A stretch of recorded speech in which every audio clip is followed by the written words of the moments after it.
I think we are on that cusp, speaking here in 2022, that IKS integration, mainstreaming, and not as a separate division in an institution, but the fundamental epistemology that informs all other disciplines, all other work of eminence is going to come in the next decade. So when think about what are the elements that need to come together for this vision to manifest, at the top level, and I think that's the umbrage that we are all working under, is the policy vision and executive commitment. We have a leadership today that is able to talk confidently and inspire the confidence in us that you can claim your own knowledge systems. This would not have been possible without the national education policy, the new one. This would not have been possible without the leadership that we are seeing from the political establishment. So I think that air cover and the environment that it creates is something that we should deeply respect. There is a culture of looking down on policy making and political leadership. There is no other more important task in the country than actually providing that air cover for all of us to work. It's like the Akasha Tattva that can create space for all of us to work. The second thing that needs to come together, and this is, we are beneficiaries of that, if we can just go back, is the academic leadership. We spoke about, director spoke this morning about how this institution itself, or the creation of a center of excellence for IKS 3 years ago, when the word IKS was not as prevalent as we have it today, is a visionary act. It is a bold step. I know the challenges that Professor Joycean would have had being in the public discourse. I can imagine what it takes to bring out a calendar like that and what it means to face the hostilities and the questions that are going to come about. It is a bold step. That is an act of leadership.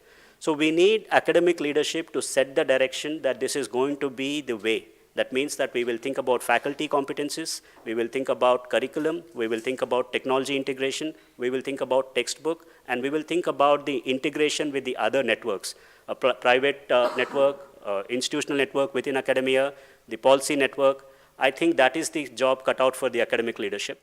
At the third level, we need, there can be a lot of human advancement that we can produce, but unless that finds a way into the industry, unless that finds a productive expression in the different parts of the economy, we are unlikely to get global traction for Indian knowledge systems. So the third lever that we need to focus on is how do we make a critical case for industry to have a bias for human capital that is coming through Indian knowledge systems.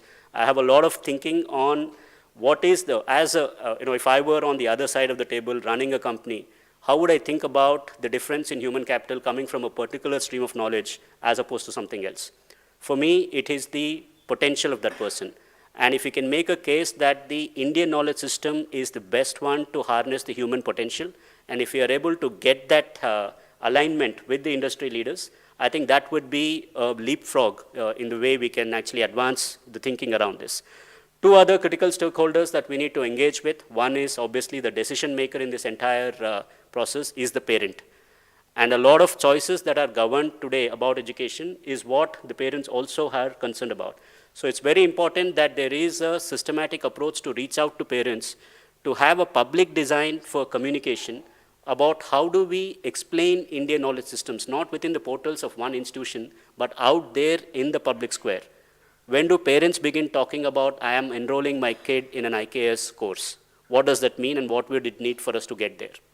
And the fifth one is the learner, a respect for the young person who's coming into the stream. This is a faculty development program. I think it's terribly important if you're thinking about a future for Indian knowledge systems, that we place the learner at the center of all of this.